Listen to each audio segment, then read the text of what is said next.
வணக்கம். ஸ்ரீ மாந்திரிக பயிற்சி மையத்திலிருந்து குருஜி பேசுகிறேன்.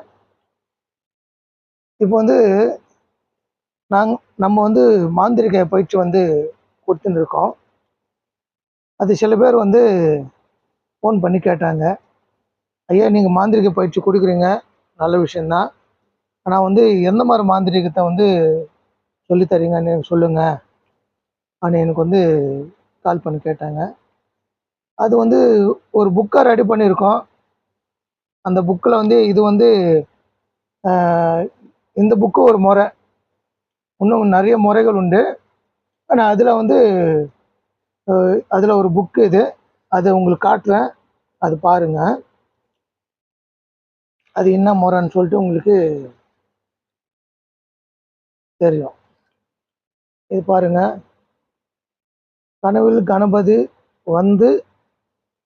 அருள் சக்தி செய்யும். அதாவது இந்த கணபதி எப்படிப்பட்ட கணபதினா, இந்த கணபதி உபதேசம் எடுத்து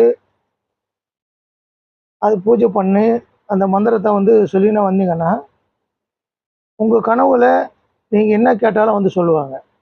இது மட்டும் இல்லை, ஒரு நபர் உங்ககிட்ட வராங்க, அவங்களுக்கு ஏதோ ஒரு பிரச்சனை இருக்குது, அந்த பிரச்சனை உங்களால் சால்வ் பண்ண முடியல, அந்த நோயும் குணமாகலை, இல்லை அந்த பில்லி சூன்யம் விட்டு போகலை, அந்த மனுஷனை விட்டேன்னா உங்களுக்கு சந்தேகமாக இருக்குது, என்ன பண்ணணும்னு வேறு வழி தெரியாமல் இருக்கும்போது இந்த மந்திரத்தை படித்து கணபதி கிட்ட நீங்கள் முறையிட்டீங்கன்னா, விண்ணப்பம் கொடுத்தீங்கன்னா, அவர் கனவு மூலமாக அதுக்கு எது பண்ணால் அந்த நபருக்கு அந்த நோய் தீரும், இல்லை அந்த பில்லி சூன்யங்கள் தீரும், எந்த மாதிரி பூஜைகள் பண்ணணும்ன்றதை சொல்லிக் கொடுப்பார்.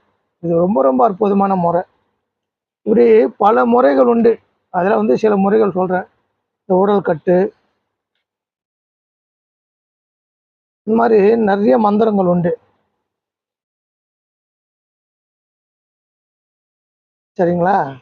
இது என்னென்ன பண்ணும் ஒரு விஷயத்துக்கு, இது பாருங்க. எந்திரம் எழுதும் போது நடக்கும் சில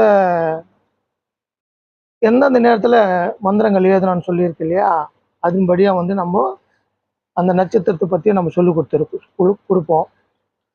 அதுக்கப்புறம் எந்திரத்துக்கு எப்படியெல்லாம் பூஜை பண்ணுறது முக்கியமானது. ஏன்னா எந்திரத்துக்கு ராஜ மந்திரம்னு ஒன்று இருக்குது. எந்திரத்துக்கே ராஜ மந்திரம் அதுதான். அந்த ராஜ மந்திரத்தை நீங்கள் ஜபம் பண்ணி பிற்பாடு தான் நீங்கள் ஒரு